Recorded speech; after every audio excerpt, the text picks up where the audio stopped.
السلام عليكم ورحمة الله وبركاته. أهلا بكم في الحلقة الأخيرة. وأخد كيونج شنطته وراح استنى شيو عند البيت لحد ما وصل ودخلوا جوه وقال له شيو إنه في خلال شهر لازم يدفع الإيجار وإنه بيقبل الأموال، بس يعني مش هيقبل منه أي حاجة تانية في المقابل، وهيشتروا كمان أكلهم مع بعض. وما كانش كيونج عنده مشكلة في أي حاجة، وجات لهم ميري ومعاها شنطة فيها أكل بعتها والدتها لشيو، فشكرها ودخلها معها البيت، واتفاجئت ان كيونج موجود وهيبقى عايش معاه. وسابتهم وراحت لهيون وحكت لها على اللي حصل، وقالت لها ان دي حاجه غريبه جدا. فردت على هيون وقالت لها انها حاسه ان هي وكيونج هيكون بينهم قصه حب كبيره في المستقبل. وخرجت ميراي ترمي حاجات وقالت ان اكيد السيده ناهي كانت بتسال عليه من بعد ما عرفت انه ساب البيت. فلقت كيونج واقف معاها وكانت متوتره جدا، وقالت انها مش هتقدر تتعايش معاه وهي موجوده قدامها طول الوقت بالشكل ده. ورجعوا كل واحد فيهم على بيته علشان ينام، وهو فضل يفكر في مصاريفه، أما هي فكانت بتفكر فيه لدرجة إنها ما كانتش عارفة تنام.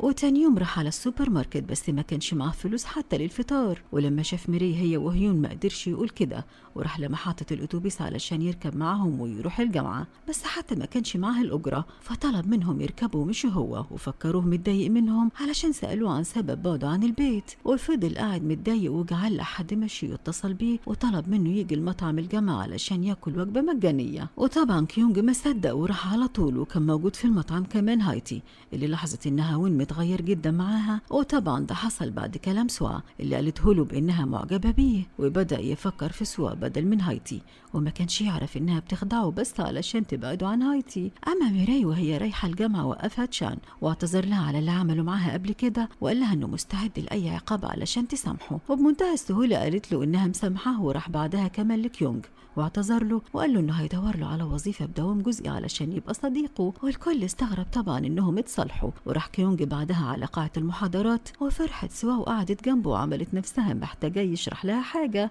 فكتبها لها. واول ما شافتهم ماري اتضايقت، بس هو نادى عليها وقعدها جنبه. وباقي زمايلهم سالوه لو فعلا ساب البيت وبيدور على وظيفه، فقال لهم ان دي حقيقه. وبعد المحاضره ما خلصت عرضت عليه سوا انه يقدم في نفس المكان اللي بتشتغل فيه، لان صاحب العمل انسان محترم والمكان كمان قريب من الجامعة، يعني مش هيكلفه مواصلات إضافية. فراح معاها وقال له صاحب الكافيتيريا إنه يقدر يبدأ من بكرة. وهو خارج من الكافيتيريا سمع العاملين وهم بيقولوا إن أكيد المدير هيمشي واحد منهم، فما وافقش إن حد يفقد شغله بسببه. وطلع قال للمدير إنه مش هيقدر يشتغل في المكان وسابوه مشي. فجريت سوا وراه وسألته عن السبب، فقال لها إنه مش عايز حد يتأذي بسببه. ورجع على الحي اللي ساكن فيه ولقى ميراي واقفة، فسألها مستنية مين، وكان مفكرها مستنية شيو. لكن وهم بيتكلموا جت والدته فعرف ان ميري كانت مستنياه، وطلبت والدته من ميري انها تمشي معاها، فنادى عليها كيونج وقال لها انه موافق يتغدى معاهم. وفرحت والدته وراحوا كلهم على المطعم، وكان بياكل بسرعه جدا من كتر ما كان جعان وما اكلش حاجه طول اليوم. واستغرب ان والدته ما سالتوش عن السبب اللي خلاه يسيب البيت، فقالت له ان والده زارها وقال لها على كل حاجه. وفي اخر اليوم طلب منها ترجع معاه البيت علشان يكملوا السهره هناك، فراحت وكان عاجبها المكان جدا. وسالته والدته ان كان معجب بحد، فاتحرج يتكلم. وفرحت ميري لانها كانت عارفه انه معجب بيها، بس فجاه تعبت فشالها كيونج علشان يرجعها للبيت، وراحت معاه ناهي. وبعدها خرجوا مع بعض هي وكيونج، وقالت له انه كان نفسها يجي يعيش معاها، وادت له فلوس علشان يصرف منها، وسلمت عليه وركبت تاكسي علشان ترجع بيتها. وكانت سعيدة جدا انها اخيرا قضت يوم مع ابنها. واول حاجة عملها كيونج بالفلوس هو انه راح اشترى بطاقة علشان يركب بيها الاتوبيس. وتاني يوم راح لمحطة الأتوبيس ولقى ميراي جت وقفت معاه وشكرته لأنه شالها ووصلها البيت وهي تعبانة. ووصل الأتوبيس وركب معاها المرة دي وقعدها جنبه كمان، واللي كان راكب قدامهم هو نفس الولد اللي مشي وراها قبل كده، وكان فاكرها نجمة سينمائية. وعرفها على نفسه وقال لها إن اسمه كيم، وطلب منها حساب الانستجرام بتاعها علشان يتابعها. فقال لكيونج إن محدش يقدر يقرب منها طول ما هو معاها، فسألهم كيم إن كانوا مرتبطين وهي ردت بلا، وكيونج رد بآه. فخاف كيم وسابهم ومشي وراحوا هما الجامعة، وكانت طول الوقت بتفكر فيه، وهو كمان كان مركز معاها جدا. ولما شيء لاحظ طلب منهم هما الاتنين يحافظوا على تركيزهم في الدراسة وبس، لأن دي آخر تجربة في الفصل الدراسي ده ولازم يسلموا التقارير بتاعتهم. واجتمع الفريق مع بعض ودورت سوا على تقرير الأسبوع اللي فات، وما لقيتوش أي أثر خالص معاها. وصحيح هي اللي ضيعته، بس هتبقى مسؤولية الكل. فاعتذرت لهم وقالوا لها إنهم لازم يجهزوا تقرير تاني بسرعة. فطلع كيونج ورقة وقلم وبدأ يكتب على طول كل حاجة فاكرها عن التقرير اللي مش لاقيين عاملينه، والكل فرح به وقال انه مش بس وسيم لكن كمان عبقري. وشكرته سوا لانه جهز التقرير بسرعة جدا وجمع باقي التقارير كلها وقال انه هيروح يسلمهم بنفسه. فرحت مع سوا وقالت له انها لازم تعزمه على وجبة مقابل مساعدته. وميري لما شافتهم بيتكلموا ماشيين مع بعض حست بالغيرة، وهم رايحين يقدموا التقارير سمعوا شيو وهو بيتكلم في التليفون وبيعزم حد على الغداء. فاتضايق كيونج لانه شك انه ممكن يكون بيتكلم عن ميري، وفعلا دي كانت حقيقة. وراحوا اتغدوا مع بعض، وكيونج كمان راح اتغدى مع سوا وقالت له ان هي كمان عايزة تسيب البيت وتعيش بشكل مستقل زيه. ففكرها انها في مرة قالت له ان والدها ووالدتها متوفيين فيبقى هتسيب البيت ليه. فانتبهت للكلام وقالت له انها عايشة مع جدتها اللي بتضايقها طول الوقت. وبعد ما خلصوا غدا صمم كيونج انه يقابل ميري، فسابتهم سوا وراحت قعدت بعيد عنهم وهي متضايقة. اما هم فرحوا قدموا في وظيفة مع بعض واتقبلوا فيها وكان محل اساس كبير. فاتصل كيونج بهيو اخته علشان يفرحها ويطمن عليها وقال لها انه هيبقى يتصل بيها تاني. وتاني يوم لبس واستعد علشان يروح لشغله. واول ما شيو عرف انه هيشتغل مع ميري اتضايق وحس بالغيرة وحب يضايقه هو كمان، وطلب منه ينظف حاجات كتير. لكن نهي جت لهم وكان معاها هدايا كتير وقالت انهم ممكن يشاركوا الاكلات اللي هي جايبها مع بعض. بس كيونج رفض وقال لها ان العقد مش بيقول كده، وبيقول انهم بيدفعوا ثمن الوجبات بالنص. فقالت له والدته انهم ممكن يستثنوا الوجبات دي من العقد. وكانت ميري هي كمان بتستعد وخرجت للشغل ولقت نهي هتوصلهم فشكرتها وركبت معاهم وراحوا استلموا شغل الاول يوم. وعلمهم المدير ازاي يتصرفوا ووقفوا علشان يستقبلوا الزباين. واول حد وصل المحل كانت هيو اخت كيونج، وكانت جايه علشان تشوف هل فعلا كيونج بتشتغل في المحل ده بدوام جزئي ولا لا. واتعرفت عليها ميري فقالت لها هيو انها غالبا مش هتشوفها تاني لانها هتسافر تدرس بره علشان والدها يبعدها عن الصوره لانها طالبه فاشله ودرجاتها سيئه. فرد عليها كيونج وقال لها انها مش لازم تسمع الكلام لو هي فعلا مش عايزه تسافر، وانه هو كمان هيتكلم مع والده في الموضوع ده. وطلبوا الغدا علشان ياكلوا، وقسم كيونج طبقه هو واخته لانها مش بتاكل كتير وهو كمان ما كانش عايز يدفع كل فلوسه في الاكل. وبعد ما خلصت الاستراحه ورجعوا تاني المحل كانت ناهي موجوده، واول ما شافتهم استخبت ووقفت تبص عليهم من بعيد. وخرجت ورا هيو علشان تسلم عليها واخدتها ودخلوا تاني المطعم وقعدت معاها تعتذر لها وتسالها ان كانت بخير. فردت عليها هيو بسؤال تاني وهو ايه سبب رجوعها وظهورها في حياتهم من جديد، وانه مش لازم تمثل دور الام المهتمه ولا الضحيه لانها في الاخر هجرتهم علشان ترتبط بشخص غير والدهم. وطبعا اتصدمت نهي من الكلام ده لانه مش حقيقي، بس ما قدرتش تدافع عن نفسها وقعدت تعيط ومشيت هي كمان وهي بتعيط. وراحت نهي لسانج وقالت له ازاي يقول عنها كلام مش حقيقي لبنتها، وكانت متعصبه جدا. فرد عليها بمنتهى الوقاحه ان القصه مش هتفرق لانها في كل الحالات هجرتهم. فقالت له انها هتديله فرصه يقول لاولادها الحقيقه والا هتطلع للصحافه وتحكي لهم على كل حاجه وهتدمر مستقبله السياسي للابد. وفي الوقت ده كان كيونج وميري رجعوا للبيت، وبمناسبه انهم اشتغلوا في مكان جديد اشترى كيونج اكل كتير وعزمها هي وهيون وكمان شيو على العشاء. وبعد ما خلصوا قرر شيو وكيونج انهم يتحدوا بعض ويشوفوا من الاقوى، وشيو هو اللي فاز فحس كيونج بالاحراج جدا وكان متضايق. وفي الوقت ده كان سانج رجع البيت واتكلم مع هيو وقال لها الحقيقه، فتعصبت عليه وقالت له ان شو صوره والدتها قدامها من غير سبب وطلبت منه يسيبها لوحدها. وتاني يوم من بدري سابت البيت هي كمان، فطلب سانج من السكرتير بتاعه انه يدور عليها من غير ما حد من الاعلام ولا الصحافه يعرف. اما كيونج فراح اخد ميري علشان يروحوا الشغل مع بعض، واتصلت بيها والدتها وقالت لها انها هتيجي تزورها في الشغل هي ووالدها. واول ما كيونج شافهم قرب منهم وسلم عليهم وعرفهم على نفسه، وبعدها رجع لشغله تاني وهم وقفوا وسمعوا تعليقات الناس عن جمال ميري وفرح جدا. وبعد ما خلصوا الشغل اتصلت ناهي بكيونج وطلبت تقابله وحكت له على كلامها مع هيو وقالت له الحقيقه، وهي انها ما سابتوش علشان واحد تاني زي ما والدهم قال، وهي كمان اتألمت في بعضها عنهم يمكن اكتر منهم. فادالها مناديل علشان تمسح بدموعها. اما ميري فلقت سوا واقفه مستنياها وقالت لها انها معجبه بكيونج وعايزاها تساعدها علشان تقربهم من بعض، وسالتها ان كان في وظيفه فاضيه ليها وجرحتها بالكلام وقالت لها ان جمالها طبيعي ودي حاجه نادره عن عمليات التجميل. واخيرا فهمت ميري حقيقتها وقالت لها انها كده عرفت انها كانت بتكرهها من البدايه.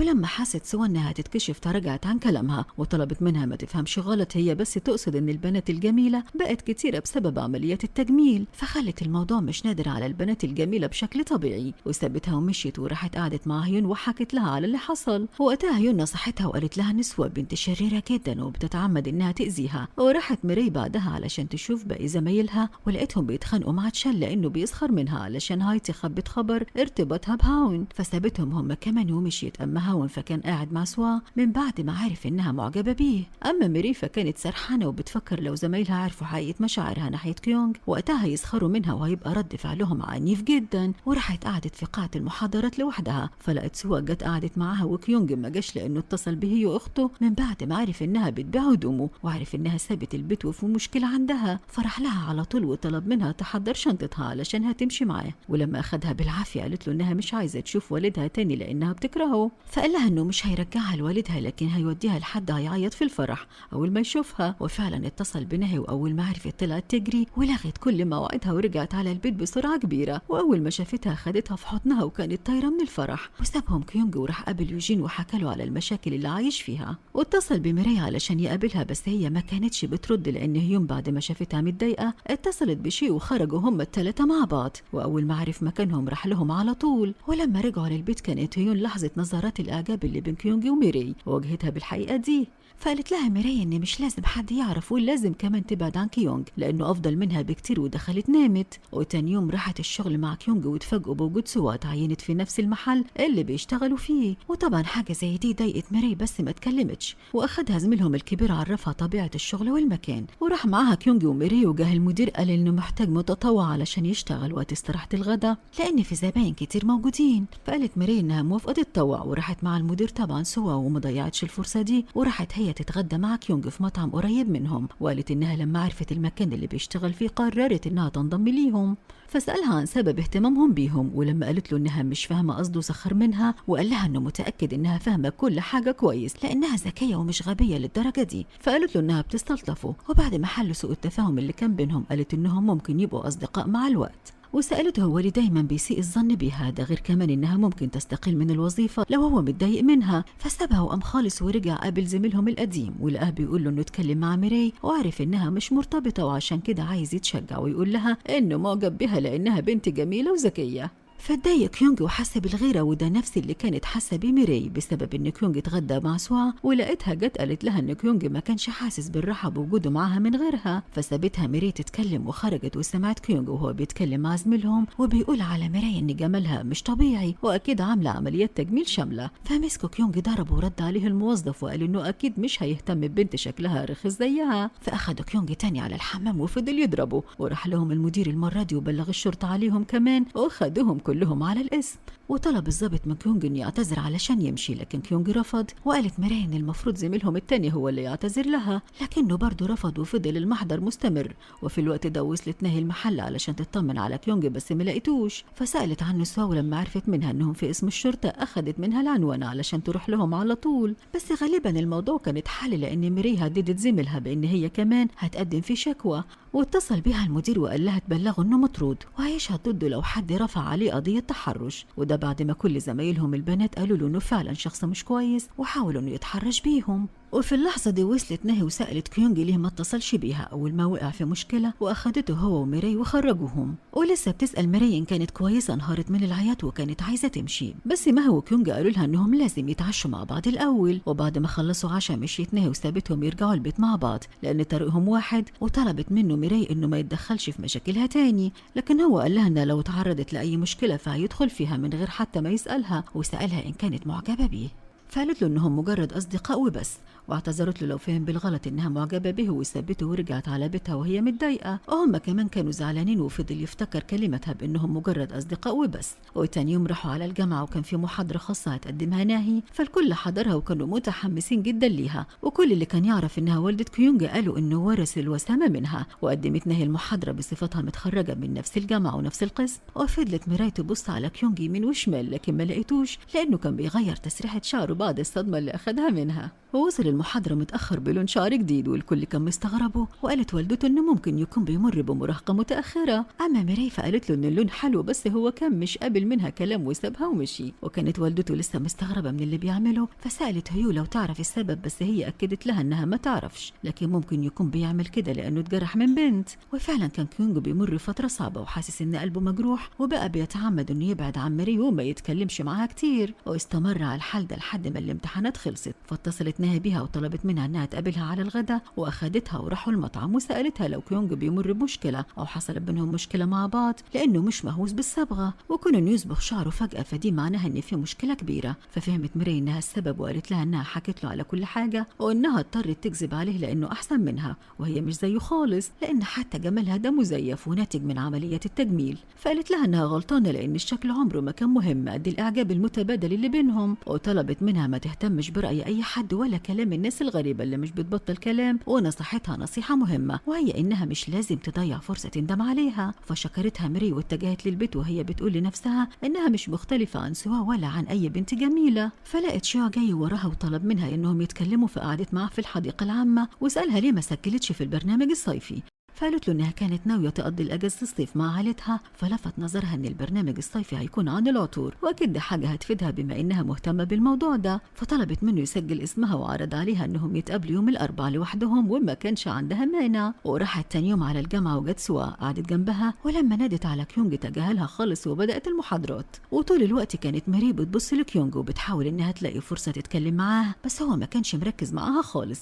وبعد ما المحاضره خلصت خرجوا كلهم مع بعض وراحوا المطعم يوجين، ووصل كيونج بعدهم بس ما قعدش معاهم، فنادوا عليه وصمم انه يجي يقعد معاهم لكنه رفض وساب المكان كله ومشي. وهو في الطريق حس ان الدنيا هتمطر، فدخل اشترى شمسيه وافتكر لما ماري اشترت له واحده فاشترى لها هي كمان ورجع المطعم علشان يقدمها لها. فلقى سوا واقفه على الباب وقالت له انها معجبه بيه، فطلب منها تبطل تمثيل لانها حتى لو معجبه به مش هيكون تصرفاتها كده. ولمحت ماري طالعه فجريت على كيونج قربت منه، وخرجت ماري وشافتهم مع بعض واتضايقت ومشيت. وبعد كيونج سوا عنه وقال لها انها اكيد مختله عقليا، ومشي بسرعه ورا ميراي علشان يلحقها وسالها ان كانت اتضايقت لما شافته وما كانتش عارفه ترد، فقال لها انه معجب بيها وسالها عن رايها، فقالت له انها ما تعرفش ازاي واحد زيه ممكن يرتبط ببنت زيها وهل هيستحمل كلام الناس. فطلب منها تنسى الناس خالص وترد عليها عن رايها، فقالت له انها لو ارتبطت بيها هتتقلب حياتها عذاب لان مش هتقدر تستحمل تنمر الناس عليها. فمشي وهو حزين وهي كمان كانت بتعيط طول الطريق. وتاني يوم اتقابلوا في الجامعه وقالوا انه مستعد يبعد عنها خالص لو بتتضايق لما تشوفه، لانه فكر انهم ممكن يرجعوا اصدقاء تاني، بس لان دي حاجه مستحيله ومش هيعرف يعملها فهينساها لحد ما تفكر فيه تاني. وسابها ودخلوا على المحاضره بعد ما خلصوا اتصال شيو بميراي وفكرها بالميعاد اللي بينهم. وهم في المطعم اعترف لها انه معجب بها من اول ما شافها، واكد لها انه مش معجب بها علشان شكلها لكن علشان شخصيتها وجمالها الداخلي، ووصلها لحد البيت من غير ما يسمع رايها في الكلام وطلب منها تفكر. بس بعد ما كانت متجهه للبيت رجعت له تاني واعتذرت له وقالت له انها اقل من انها ترفضه، بس هو قال لها انه كان فاهم كويس انها معجبه بكيونج وطلب منها ما تعيطش وتمشي ورا قلبها وبس. وفي اللحظه دي وصل وشافهم وهم واقفين مع بعض وفهم الموضوع غلط خالص وقلبه وجعه اكتر، فقرروا ان يمشي. وهيون كمان شافتهم وهما ماشيين مع بعض وفهمت نفس اللي فهمه كيونج واتضايقت لان هي كمان كانت معجبه بشيو. بس لما ميراي رجعت ما قالت لهاش حاجه وخبت جواها مشاعرها ودخلت على السرير عملت نفسها نايمه علشان ما تتكلمش. وكيونج كمان رجع ليوجين وفضل سهران معاه علشان ما يقابلش شيو ويعمل معاه مشكله. وتاني يوم راح على المحاضره وكان باين عليه التعب جدا، فقالت له ميراي انه ممكن يرتاح وهي هتعتذر من المعلمه. فمشي فعلا لانه ما كانش قادر، وقت الاستراحه كانوا سوا وعايزه تروح تشوفه، فقالوا له ان شكلها معجبه بكيونج وهي ما انكرتش وقالت انها فعلا معجبه بيه. وده ضايق ووكو كمان دونج اللي كان معجب بيها جدا. واتصل شيو بميراي وقال لها ان كيونج ما رجعش البيت من امبارح، ولما قامت علشان ترد عليه وصلت هايتي ليهم وكانت منهاره من العياط وقالت لهم انها انفصلت عن هواين. وكانت تينا عارفه اللي سوا بتعمله لانها شافتها مره معاه كان موصلها بالتاكسي. وخرجت سوا بلغت ماري بالخبر وقالت لها ان اكيد هواين انفصل عنها لان هايتي كانت اقل منه بكتير، والشباب اليومين دول بيرتبطوا بالبنات الجميله علشان يتباهوا بيهم قدام الناس، وسابتها ودخلت الحمام. وطبعا ماري اتضايقت جدا من كلامها لانها حست انها تقصدها هي، فراحت وراها وسمعتها وهي تعبانه. ولما سالتها تعمدت سوا انها تخبي وكان باين عليها انها متوتره، ورجعت للمحاضره على طول علشان ما تتكلمش معاها اكتر. وفهمت ماري انها بتعمل كده علشان ما تزيدش في الوزن، وقالت ان بالرغم من انها جميله بس هي مش سعيده. ورجعت للمحاضره هي كمان ولقيت كيونج بيطلب من سوا انهم يتكلموا بعيدا عن الكل، وده بعد ما عرف انها قالت للكل انها معجبه بيه. وبعد ما المحاضره خلصت سالته عايز يتكلم معاها فين، فقال لها انه هيتكلم معاها هنا مش هيروحوا لاي مكان. فسابهم الكل وخرج وقال لها انها صعبانه عليه لانها شغله بالها بغيرها ونسيت تدور على سعادتها الحقيقيه، وشافت ان دي حاجه مهينه في حقها لو هو ارتبط ببنت تانية غيرها. وقال لها انه ممكن يعترف قدام الكل بالحقيقه وهو انه معجب بميراي. فقالت له سوا انه لو عمل كده الكل هيتكلم عن ميراي وعن عمليه التجميل اللي عملتها، فهل دي حاجه هتكون في صالحها؟ ووصلت ميراي في اللحظه دي وطلبت وطلبت من كيونج انه يسيبهم ثواني يتكلموا مع بعض. فخرج كيونج وسابها وقالت له ميري انها عارفه انها مش بتحبها لكن مش هتسمح لها انها تستغل كيونج في انتقامها منها ولازم تبطل تتدخل في حياتها. وعملت سوا نفسها مش فاهمه، فقالت لها ميري نفس الكلام اللي قالها لها كيونج، وهو ان اعجابه البنت غيرها ده مش معناه انها اقل منها، وانها عارفه هوسها بالجمال وعلشان كده بتجبر نفسها انها ترجع كل الاكل اللي اكلته. فتعصب عليها سوا وطلبت منها تسكت. فمشيت ميري بعد ما طلعت كل اللي في قلبها ولقت كيونج واقف مستنيها بره وسالها كانوا بيتكلموا في ايه. فغيرت الكلام وقالت له انها كانت قلقانه عليه واخدها وراحوا المطعم وسالها عن رايها في الكلام اللي قالته سوا عنه. فردت عليها بانها عارفه انه مش معجب بسوا ولا حاجه. ومشيوا ورجعوا للبيت فلقى شيو تعبانه جدا فساعدوا علشان ينيموا على سريره. وسمع هو بيقول ان ميري رفضته وحاول كيونج انه يصحيه علشان يفهم منه الموضوع اكتر لكن شيو كان تعبان جدا ونايم خالص. فاتصل كيونج بميري وطلب منها تقابله بره وسالها ليه رفضت شيو واخيرا اعترفت له وقالت له انها معجبه بيه ووافقت اخيرا انهم يرتبطوا. واخدها ووصلها لحد بيتها وكانت هتطير من الفرح لكن كانت متوتره جدا. وفي نفس الوقت رجع كيونج على البيت وصحى الصبح حضر الفطار لشيو. وميري كمان كانت صاحيه من بدري واستعدت ولقى كيونج مستنيها زي كل يوم علشان يروحوا الجامعه مع بعض. ولما سوا وصلت الكل سالها على الكلام اللي دار بينهم هي وكيونج وقت ما مشوا فقالت لهم انه معجب ببنت تانية. فخرج صديق ووك وبلغه علشان يفرح فقال له ووك انه اكتشف ان سوا مش جميله كفايه بدليل ان كيونج ما ارتبطش بيها. وكان دونج سمع الكلام ده ودخل هو كمان للمحاضره. ووصل كيونج وميري واول ما دخل نادت عليه سوا واتكلمت معاه على انفراد وقالت له انها بلغت الكل انه رفضها واعتذرت له انها ضايقته وانها بتتكلم معاه علشان ما يبقاش في اي عداوه بينهم وخصوصا انهم اصدقاء. وسالته ان كان ارتبط بميري فجت لها ميري بنفسها وقالت لها انهم بقوا مرتبطين من دلوقتي. واستغربت يونج واول ما سوا مشيت سال ميري ليه قالت لها مع انها طلبت منه انه يخلي علاقتهم سريه. فقالت له انها متاكده ان سوا مش هتحكي لحد علشان ما تجرحش كبريائه، ده غير كمان انها مش عايزه تضغط عليه وتخليه يكذب على حد. فاعجب جدا بذكائها انها اخذت بالها من الكلام ده وقال لها انه هيشاركها كل حاجه هي عايزاها وهيفضل جنبها ومش هيتخلى عنها ابدا. وهم في المحاضره كان طول الوقت بيبعت لها رسائل واتفقوا انهم يتقابلوا على العشاء. ولما زمايلهم لاحظوا ان ميري ماسكه التليفون طول الوقت وبيتكلم حد سالوها بتكلم مين فقالت لهم انها بتكلم والدتها علشان مساله خاصه بالعيله. فسكتوا وشال كيونج التليفون علشان ما يكشفوش على الحقيقه. وبعد ما المحاضره خلصت خرجوا واتفقوا انهم يتقابلوا في مطعم بعيد شويه عن الجامعه ويروح كل واحد منهم على هناك لوحده على طول وعلشان ما يمشوش مع بعض من الجامعه. وقبل ما تروح له اشترت هديه الاول وهي ازازه عطر وكانت ناويه تقدمها له بمناسبه اول موعد غرامي بينهم. وفضلت ماشيه بتتسحب ومخبيه وشها في الشارع وكانها بتصور فيلم جاسوسي لحد ما وصلت له. وقعدت على الترابيزه وهي بتتلفت يمين وشمال فقال لها ان حركتها ملفتة جدا ولازم تتعامل بشكل طبيعي وسابته ودخلت الحمام علشان تظبط شعرها. لكن الحقيقه انها كانت بتحاول تهدى من التوتر اللي كانت حاسه بيه بس حظها السيء خلاها هايتي وزميلتها يروحوا لنفس المطعم مع انه بعيد عن طريقهم. فطلع كيونج تليفونه علشان ينبه ميري بس هي كانت سايبه التليفون والشنطه كلها عنده. واول ما طلعت من الحمام واتجهت للترابيزه اللي قاعدين عليها شاور لها كيونج على الترابيزه اللي عليها زمايلها. واول ما شافتهم رجعت تاني للحمام بسرعه وهو وصل لها الشنطه مع الجرسونه علشان تستخدم تليفونها ويعرف يكلمها. واتصل بها قال لها انها ممكن تخرج على طول وهو هيخلص الوجبه وهيخرج وراها. وزمايلهم لاحظوا ان كيونج طالب طبقين وقالوا ان اكيد حد معاه لانه مش معقول هياكل وجبتين. ولما سالوه اكد لهم انه لوحده. وبعد ما اكل طبقه راح قعد معاهم ولفت انتباههم وسالهم ان كان عجبهم الاكل لان من كتر جماله طلب طبقين وكل ده علشان ميري تخرج من المطعم براحتها. وفعلا ده اللي حصل. وخرج هو بعدها من قبل ما يسمع جواب السؤال اللي ساله لهم وده خلاهم يشكوا ان في حاجه غريبه وخصوصا انه ما اكلش الطبق التاني اللي كان طالبه. وكانت ميري متوتره جدا فقال لها ان الافضل ليهم يرجعوا للبيت علشان تبقى مرتاحه. واخدها ومشيوا لحد البيت. واول ما دخلت حكت لهيون على اللي حصل وكانت هيون عماله تضحك عليهم. وهو كمان رجع لبيته وحضر الشاي لشيو علشان يفتح كلام معاه وكان متردد يقول له انه ارتبط بميري لكن في الاخر اتشجع وقال له انهم بقوا كويسين مع بعض. وحس شيو ان كيونج مشفق عليه لكن شيو بارك له وقال له انه فرحان علشانهم لانه اكيد ما كانش يحب يبني سعادته على تعاسه غيره بحبه مزيف من طرف واحد. وطمن كيونج انه مش زعلان خالص ونصحه انه يفرح ويحافظ على ميري لانها تستحق انه يبذل مجهود علشان يكسب قلبها. وقال له كيونج انها اغلى انسانه في حياته وهيحاول انه يساعدها. وحس كيونج انه مرتاح بعد ما قال الحقيقه ونام وهو مبسوط. وصحيت ميري من بدري تاني يوم وبصت في تليفونها وكانت فاكراها يكون باعت لها رسايل كتير بس ده ما حصلش. فجهزت وخرجت ولقيته قاعد مستنيها واخدها وراحوا الاول اشتروا اقنعه وقال لها ان هما الاثنين هيلبسوا اقنعه علشان يمشوا براحتهم في الشارع مع بعض.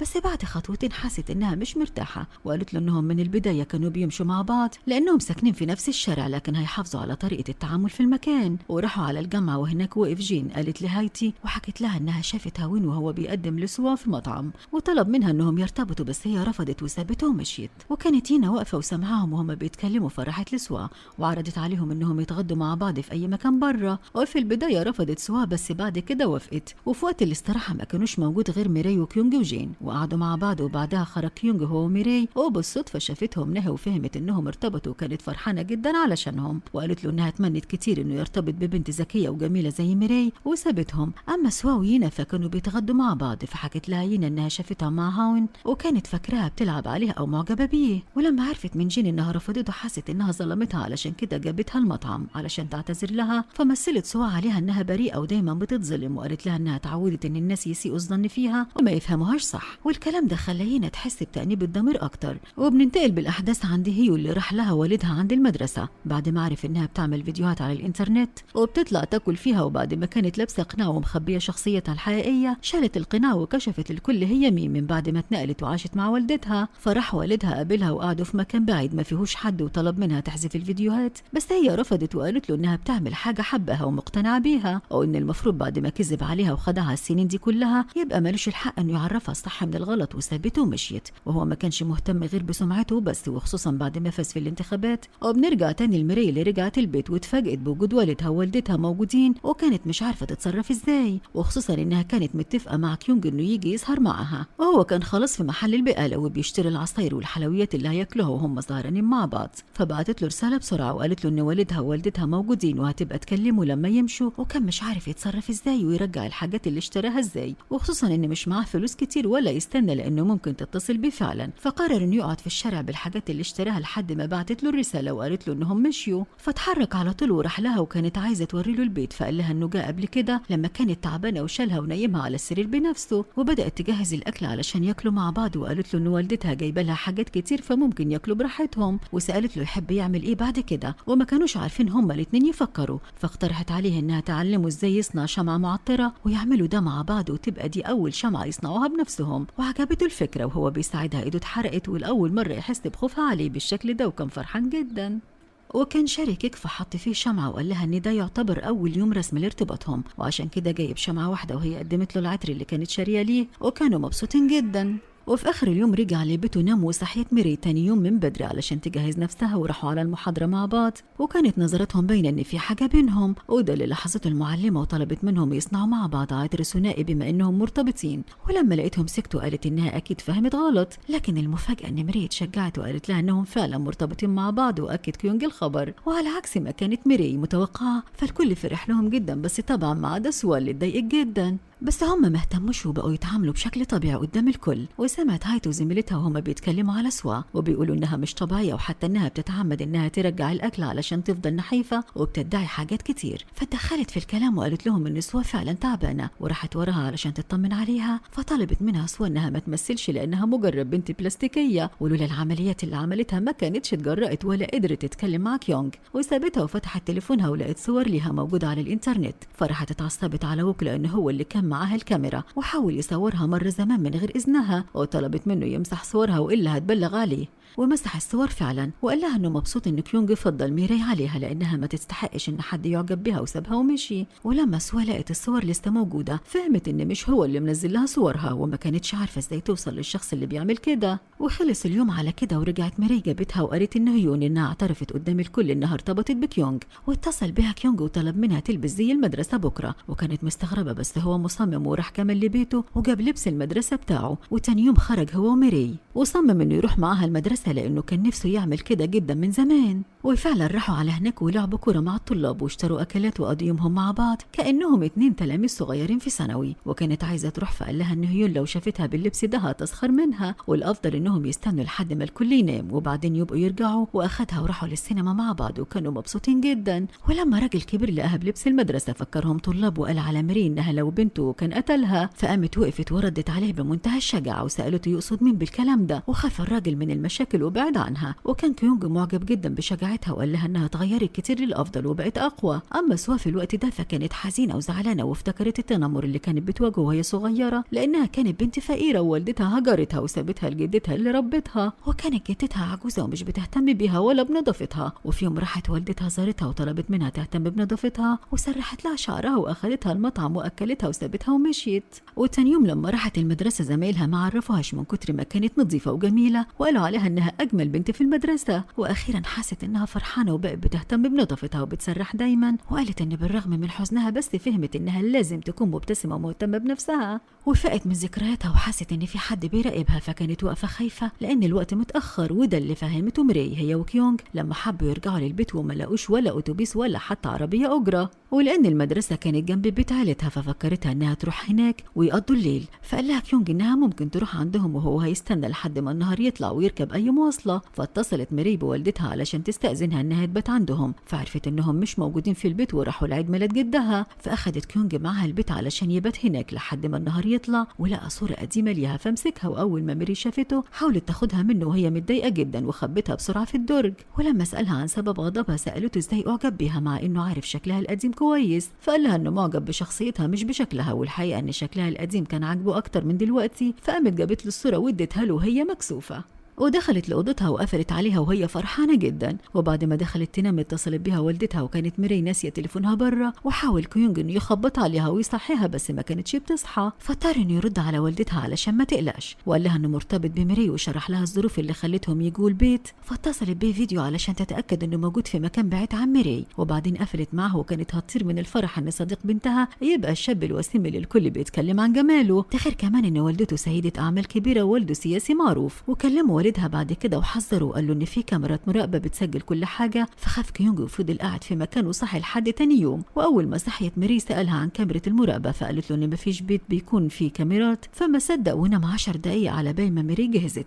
وخرجوا بعدها ركبوا الاتوبيس علشان يرجعوا لبيتهم، وكانوا بيتكلموا طول الوقت ومبسوطين. اما شيو فاول ما عرف ان في حد بيصور سوا من غير موافقتها اتصل بيها وقابلها وقال لها انه ممكن يبلغ الشرطه ويخلي التحقيقات سريه، بس هي رفضت وطلبت منه ما يتدخلش تاني. واتصلت يانا بميري وطلبت منها انها تساعد سوا، بس ميري رفضت وقالت لها انها اول ما شافتها حبتها وفرحت انهم هيبقوا اصحاب، بس هي كانت طول الوقت بتحاول تاذيها. وسوا اصلا ما كانتش عايزه حد يساعدها، بس شيو ما تخلاش عنها لا هو ولا صديقتها هينا. وتتبع مكان الصور اللي بتنتشر لها واتصل بهينا وسالها عن مكان سوا لانه مش عارف يوصل لها. وده لان سوا كانت عند بيتها وجالها دونج وكان متعصب وقال لها انها خدعته لانه كان معجب بيها وكان فاكر ان هي كمان معجبه بيه، لكن هي مجرد انسانه مغروره بجمالها وعلشان كده هو هيخلصها من الغرور ده. وكان معاه ازازه فيها ماده كاويه هددها بيها. وفي الوقت ده كان كيونج والبنات قرروا انهم يروحوا لها علشان يطمنوا عليها من بعيد بعد ما شيو اتصل بيهم. ولما قربوا من مكانها شافوا دونج وهو بيهرب، فجريوا كيونج وراه ووقفوا. وراحت ميري علشان تطمن على سوا، فلقيتها عماله تعيط ومخبيه وشها، فشالت ميري ايديها بالعافيه علشان تطمن عليها وما لقيتش فيها حاجه خالص.